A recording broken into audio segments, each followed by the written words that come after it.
క్షణక్షణం భయం భయం ప్రపంచం గుండెల్లో దడదడ ఇరాన్పై భీకర దాడులు చేస్తామన్న డొనాల్డ్ ట్రంప్ ఈ రాత్రి ఇరాన్కు కాళరాత్రేనని ప్రకటించారు.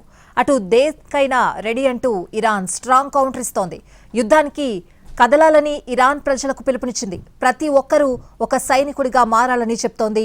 అటు ట్రంప్ ఇటు ఇరాన్ అగ్రనాయకుల మధ్య మాటల యుద్ధం తీవ్రమవుతోంది. అమెరికా ఎలాంటి భీకర దాడులు చేస్తుందో అటు ఇరాన్ ఇంకెలాంటి ప్రతీకార దాడులకు దిగుతుందోనని ప్రపంచమంతా టెన్షన్ వాతావరణం నెలకొంది.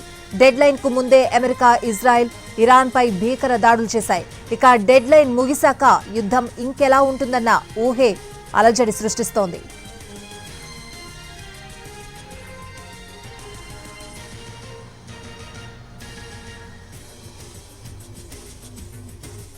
ఇరాన్కు ట్రంప్ డెడ్లీ వార్నింగ్ ఇచ్చారు.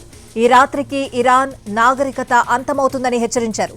అది జరగొద్దని అనుకుంటున్నానని, కానీ జరగొచ్చని సోషల్ మీడియా ట్రూత్ లో పోస్ట్ చేశారు. ఈ రాత్రికి అంతరించే ఇరాన్ నాగరికతను ఇక వెనక్కి తీసుకురావడం సాధ్యం కాదని ఆ పోస్ట్ లో ప్రస్తావించారు.